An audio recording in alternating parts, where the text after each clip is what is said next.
Welcome to Offset, Larry and the Big Man. That's Jay Caufield, two-time Stanley Cup champion and Sportsnet hockey analyst. I'm Larry Richert, host of the Big K Morning Show on KDK Radio. Want to thank One Team Media, Brian Hess and Mark Coddington producing this episode. And from Odyssey Pittsburgh with our 5 radio stations, special thanks to Michael Spacciapoli. Yeah, and also Dave Rourke with the Rourke Automotive Group and Tom Gross with Henderson Brothers. Also, both guys and both companies are sponsors with Offset, and we really appreciate it. Thank you, man. Playoffs. Wow. Yes. How about that? People still enjoying the afterglow of a big win over the Ravens Sunday night at Acrisure. And Jay, hosting a playoff game is a treat in and of itself, but it's going to be Monday Night Football. Yeah. And the Steelers' record on Monday Night Football, Mike Tomlin is undefeated at home on Monday Night Football. Yeah, I'm hoping it stays cold too. I don't want it to warm up. I want it to be cold. Like Aaron Rodgers has been great in the cold his whole career. I kind of hope it stays. Whether I saw it looks like it's going to be maybe in the high 20s. I wouldn't mind making it a little more difficult for Houston coming up here. I do think it's amazing, though, Larry. After all you're doing and what you went through, the Cleveland game, all the talk about that, and almost the back and forth with Baltimore, but to host a home playoff game, the money that it brings into the city alone, right? Just everything that goes with it. Thrilled that it's happening in such a great atmosphere. In this city, when our teams are winning, it's there's nothing better. And I think all the players feel that. I can't wait for it. Yeah, Aaron Rodgers got a $500,000 bonus for takes the edge off, right? Winning the AFC Very nice. North, which, it would take the edge off the weekend, even for a guy like you, big man. That said, just the whole atmosphere and the conversation about the Steelers. But I feel that having the Texans, who they've never played in the playoffs, I'm just happy it's not the Bills again. Yeah. For whatever reason. Remember when they've gone to Buffalo and just I know. The same old it's the same old games kind of come. I get that, and what Josh Allen can do and how he wins games on his own. I think he's trying to do that. I think the good I agree with you on that, but the tough part is their defense, and we'll get into it stuff, but their defense is really good in Buffalo. So, Houston. So Baltimore wasn't really able to establish a sustained rush, the pressure for Aaron Rodgers, and he performed. You saw the results. But Houston's a different story. They're going to have to alter the Steelers the way they handled because the pressure's coming. Yeah, the 2 edge rushers for Houston, they're unbelievable. They're relentless when they arrive. They're angry when they get to the point of contact. That's what it's all about, right? So they got to do a great job. They have to find a way and not take yourself out of a game, but they have to make sure that they can take care and protect Aaron Rodgers and give him time. Give him that time in the pocket to find anything deeper than just little dump offs or whatever it might be. And I think that is going to be the key point for me. And I understand, CJ Stroud, you watch him, he can be good, and then you can watch games where it goes a little quiet. But they're just a well-rounded team. But I think what makes them is the defensive side of the ball, and I think their offensive line is going to be key, and how they give Aaron Rodgers time. And on Sunday they beat the Colts 38-30. Yeah, 9 wins in a row. There weren't too many football people that saw the Texans coming. No, and I think it's funny, even though there were, we said, I'm talking about their defense, and they have, teams have been getting to them down the stretch. I don't know whether, obviously, you can't go by week 18 because, not sure how many guys, they pull guys out, want to rest them. But I don't think anybody saw them coming to this point either. They got on a roll. And really, when David Mills stepped in for C.J. Stroud, he turned it around. So when Stroud was hurt, Mills went in, did a great job, and then they stayed on that roll, and they're feeling pretty confident coming in here. The Steelers, once again, are a home dog. I like that. I want the Steelers to feel disrespected in that. Aaron situation. Rodgers felt the same way before they. Oh, yep. He actually mentioned it after the game on Sunday night that he goes, "We'll see if we're home underdogs again." I think they like that Yeah. battle of being the dog at home. There's a couple. I think there's 2 home dogs in these playoffs. One of them is Chicago Bears with Green Bay. They're a home dog, which whatever. And then you've got the Steelers. And I do think that gives you. I love the way you said that. I love that because they're talking about inside the locker room, and they are. They're the home dog. So Darnell Washington, broken arm, won't be available, but DK Metcalf will. That could potentially be a game changer in the fact that TJ Watt appears healthy. He had a mega play where after Cam Heyward tipped Lamar Jackson's pass, he picked it off. That was really crucial at that time to take the edge off the Ravens, who could have gone up by 2 scores had they continued on that drive. Instead, you flip the field and get some points. Yeah, and I thought at the time, even watching the game, certainly a huge, huge play. We talked about Cam Heyward earlier in the week across the line, but the thing that got me there, Larry, when I was watching the game, by the way, you were there living that atmosphere. You were working the game. I think that's something that's pretty special, and to try and duplicate that's hard to do, but they got an opportunity on this Monday night. But I felt like when they got that interception, they only got 3 points out of it. And he's sitting at home watching, I'm like, that was you gave something away. That's almost a win for Baltimore at that time, right? But they didn't give up a touchdown. They only gave up 3 points, but it certainly was a key point moving forward and what the Steelers were able to do. How about when they went for it on 4th down, and then, you think you can get a first down early in the game. They gave up. Fortunately, the defense held Baltimore to just a field goal, but you felt like okay, I'll give you. I know. Then at the end of the half, they couldn't get a touchdown on 1st and goal from the 1 with seconds left. Okay, so here's my. I think at the time when they went for, excuse me, a midfield, it was like 4th and 2.5 or something. It was a long. Right. And you did the tush push or whatever they want to call it, their form of it. The Steelers had their way of doing it, and it's working, right? I kind of love what they're doing. And they brought in Cam Heyward to work with it, right? To push his brother. Yeah, which is awesome, right? That whole thing is awesome.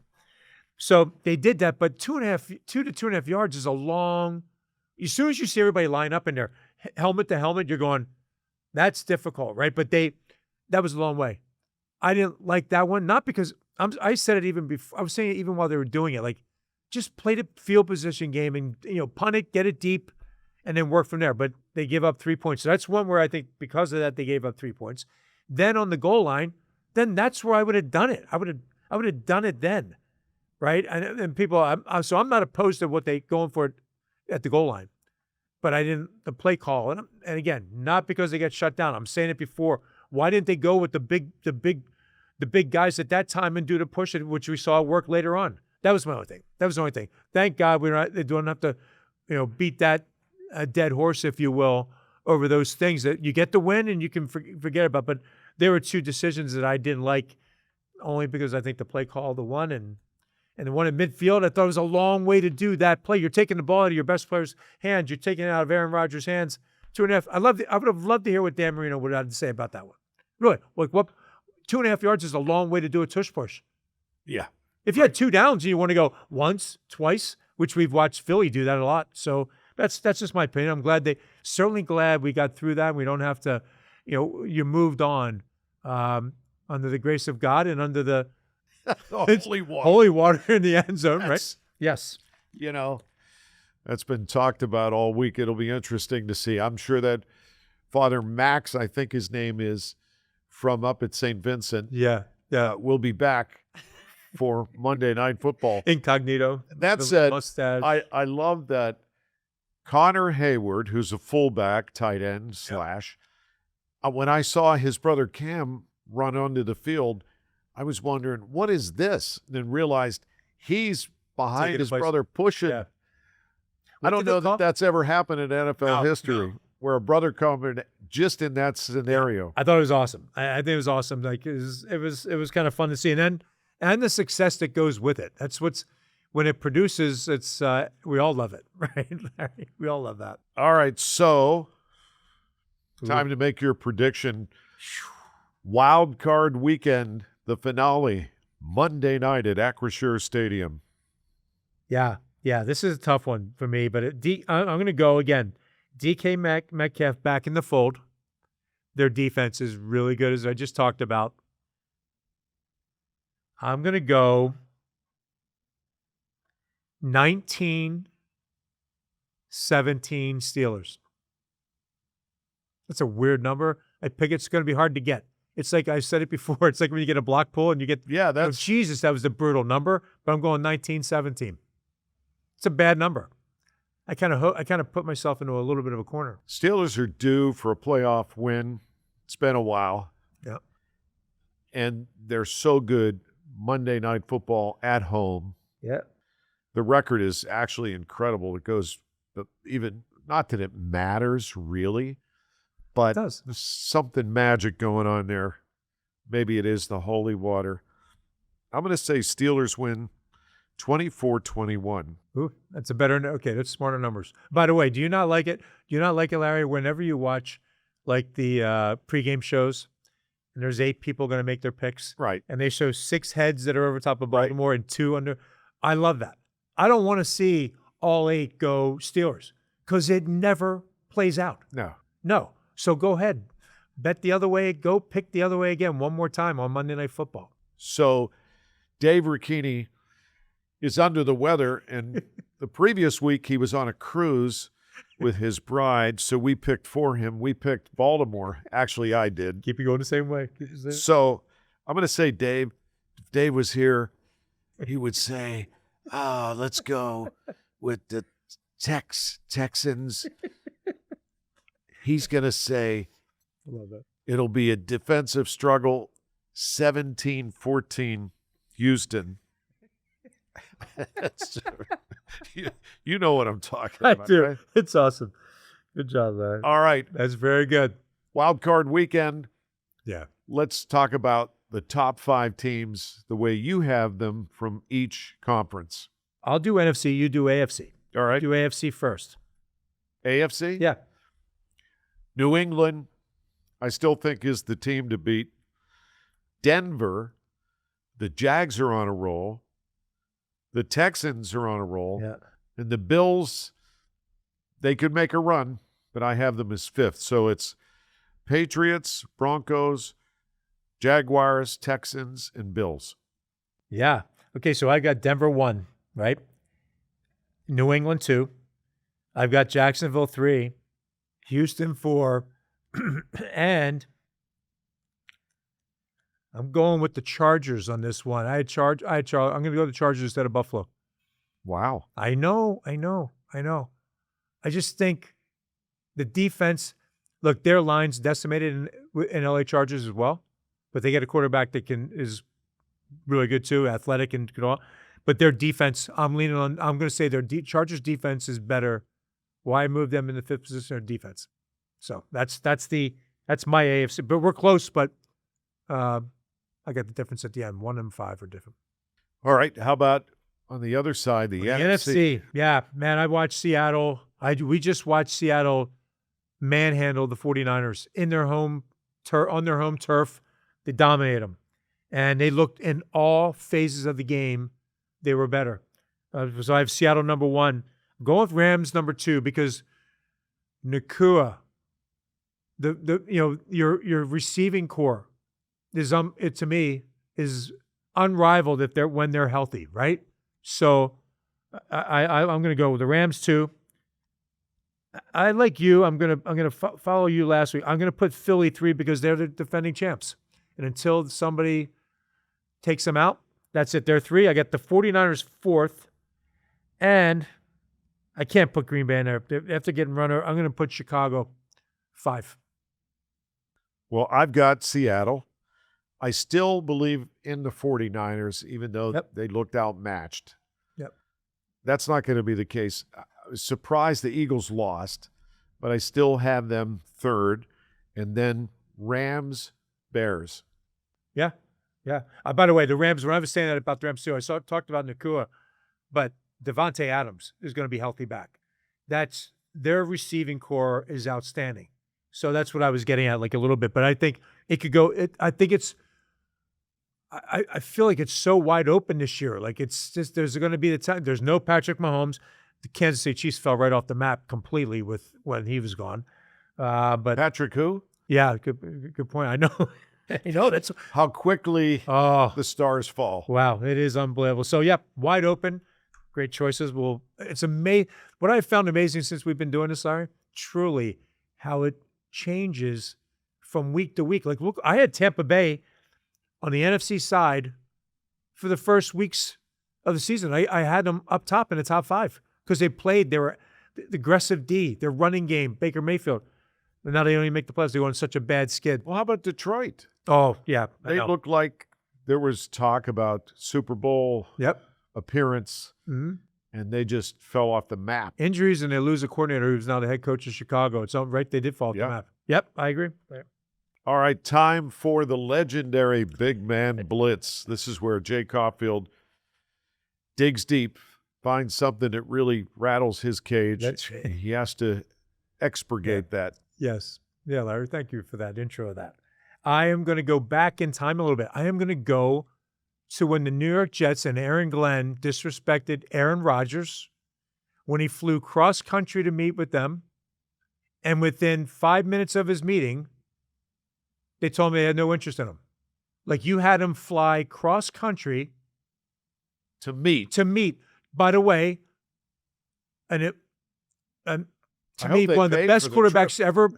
No, he flew on his, whatever. I think there was, he flew himself out there, private, and then to meet, and he walks in an office, and within, I don't even know if it was 5 minutes, the head coach, Aaron Glenn, to me, the disrespect to one of the greatest quarterbacks of all time, and it's the best thing, that still as an athlete, like I can understand, and, ownership and head coach wanted to go in a different direction. Well, how did that play out for you? They're the worst team in they're the worst team. Well, the Raiders tried to make it like they were the worst. Aaron Glenn, and I said, funny how he still has a job. I think how they handled that was the most disrespectful thing that you do to a future Hall of Famer, first time bout, all that goes with it, and what he does in the game. Then the best thing that happened was he came here, right? So I personally, for me, how the New York Jets are handling their stuff and their business, brutal. And I think that one example still for me, to disrespect one of the best in the game. You don't do that to Mario Lemieux. You don't do it to Sidney Crosby. You don't do it to the greatest players in the game of hockey. You don't do it to the best basketball players. You don't disrespect, it comes back to bite you, and it bit them, so, and it's their mistake was the best thing for the Steelers to put them in this position where we are today. But I get it. I think some guys who played the game, then they become a coach, forget what it was like when they were a player. I think that would be a mistake. If I was ever a coach, I want to make sure I didn't forget what it was like when I was playing the game, whether it be football or hockey. Because when you forget that aspect of it, you've kind of lost it. Now you're forgetting what it's like how you handle players. That to me was a disrespectful moment, and that's going to go down as my Big Man Blitz. That I think, and Aaron Rodgers, I will pretty much bet you he'll never forget that. You don't do that. They got their just dessert. Yeah. I mean, they're terrible. Yeah, they are terrible. Like, think about that. We would not, you don't disrespect anybody, like, or even the guests that we bring here on our show. You make sure you're on time. You make sure anything. You would never, it's just totally, it's a disrespect thing that it goes above and beyond. And you're right, they're terrible. It's a team culture that has them where they are today. You're right. So. You're right. So that was my one little piece. I know it's back in before training camp, but it's still all right, Big Man. It's time to let that go for the season. Okay, I'll let it go now. We'll find out what it is next week. Meanwhile, let's talk about the college football playoffs for a minute. I actually flew to the Cotton Bowl in Dallas. Ohio State looked like they were going to be world beaters again. And Miami, the most dangerous team. I remember Nick Saban saying this a few weeks prior before they knew Miami was going to get it in the playoffs, saying if they get in, he thought they were the most dangerous team in college football. They had it all going, and they ended up dominating Ohio State, which was a shocker. Yeah, I mean, I think you're right. Domination was the word, right? So I find, first of all, don't you find it amazing that the 4 teams are left, and we'll get into the other games quick, but aren't they all from the coaching tree of Nick Saban? All 4 guys were tied to Nick Saban. Now they're head coaches. And I think probably to a man, they've said they probably learn more under Nick Saban and to be able to do what they're doing. So to me, yeah, I find that the Miami Ole Miss thing, that story to me, I love too, right? Lane Kiffin leaves, the guy takes over, and they're there, which I think is the best story too moving forward because of all the things we talk about, loyalty, and I just can't stand how it comes across in the league and, I mean, in college football and the athletes, what it's doing to it. So Ole Miss, Miami, either way, whatever that goes, I'm looking forward to see who comes out of that. And, of course, the Oregon-Indiana game, you know, Indiana took care of business. They were really good, Larry. And Indiana beat Oregon on the road in the regular season, which at the time people thought was a tall order. So it's a great matchup. I'm trying to figure out why the seeding, when I look at the seeds, why is it 10 play? Why is it, wouldn't it be, maybe it's just how the bracket was. I'm just trying to figure out why 1 is playing a 5 and a 6 is playing a 10. Why wouldn't it still be, they didn't reseed. They don't reseed. Again, I have to look at that. That's a preview of next week's Big Man Blitz, the seeding in college football. Oh, shouldn't the best seed be playing? Like, if you don't reseed, the lowest, what you get. The lowest, yeah. Right. 1 should be playing Miami. Indiana should be playing 10. Who's Miami? It depends how the bracket's set up. I didn't look at it. Yeah, because I didn't brackets. Yeah, I just like saying I'm looking forward to games. But sorry, Larry, I didn't mean to. No, it's stumped ourselves there. I'm just trying to figure out. Wouldn't you like? I always believe reseeding anyway in the playoffs. I even wish the NHL playoffs were back to one versus 1 and 8, 1 and 8, and you go from there. Not how they have it. It's confusing. Some fans don't even know who's playing who. Wild card this, wild card that. Just give us 1 through 8. This special extra edition of the Big Man Blitz. Sorry, bud. That's right, Larry. That was, I think we're on a little tangent there. But great games coming up. Looking forward to them all. All right. Offset goes off topic for a minute. This is Larry's thing. Larry comes up. Well, we talked to Mark Coddington, who's producing this episode. He had suggested weight loss. Jay doesn't need weight loss. He's not on one of those weight loss drugs or anything. He just works out. I'm just who you are. I don't know what I am. I could be in better shape, yeah. But I was thinking about gifts you exchange. But, Big Man, you came up with a better idea. This time of year, if you're a sports fan, obviously you're absorbed in sports, whether it's hockey, college pro football, you've got basketball, whether it's NBA or college hoops. But do you have time to stream other shows? And if so, what are your go-to streaming shows, or what is the one that you're working on? I'll give you a couple. No, it's kind of funny. First of all, there's a number that are being filmed in Pittsburgh, right? Even one, right? So the Pitt. Yeah, the Pitt, and also Jeremy Renner's in one. The one that Mayor of Kingston. Yes, in Pittsburgh. It's awesome, right? So, going to my picks though. What I go to, that's when I'll go to that. Be my third, but I like Landman.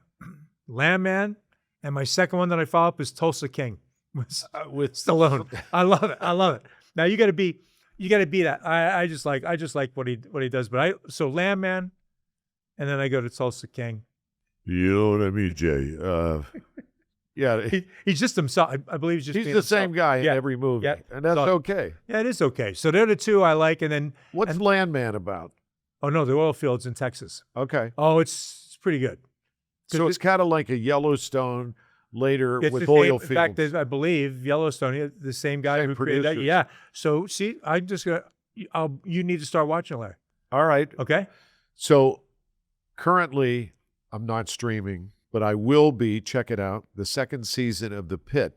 And the difference between a regular streaming series is every episode is 1 hour in real time of one shift. So season 1 was a 12-hour shift in the emergency room at Allegheny General Hospital, which They shoot cover shots, but it's really shot in Hollywood.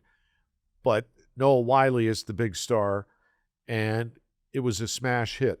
Yeah. So this week is episode 1 of the 2nd season. I'll probably watch that, but full honesty, I was traumatized by the first one because I don't want to watch all that stuff. The emergency room. Everybody's all bedangled and contorted. Yeah. You know. So my oldest daughter, Chandler, she's married to her husband, Joe, is a orthopedic surgeon. But he went through his final year. He was in St. Louis before he became officially a surgeon.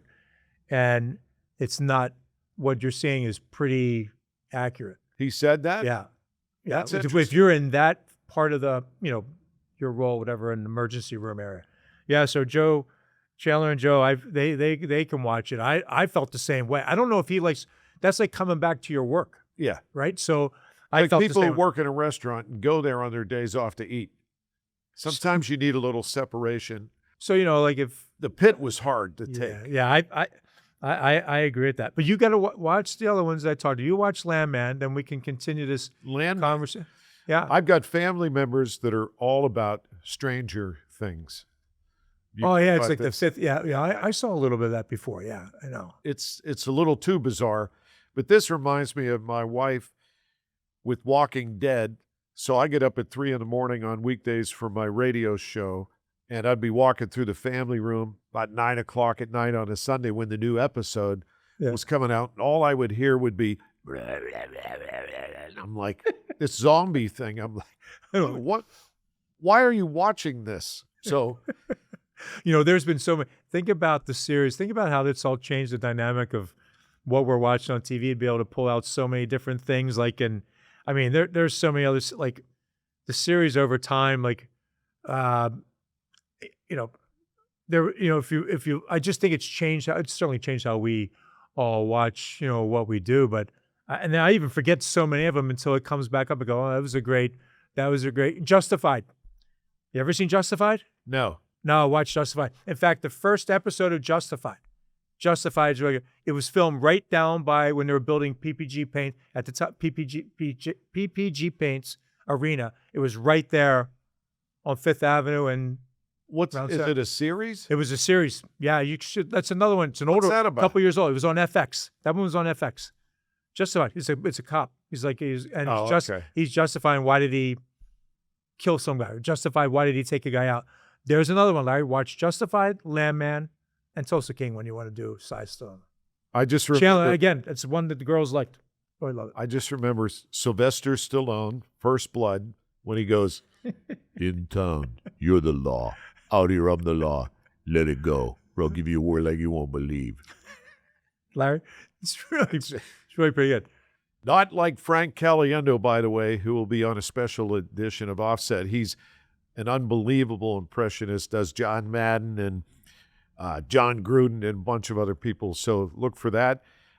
We want to thank you for joining us. Dave Ricchini, hopefully we'll be back. We're going to ask him if he's under the weather because of his cruise. I don't know if he did send us a clip of him singing karaoke to his wife. That would explain that.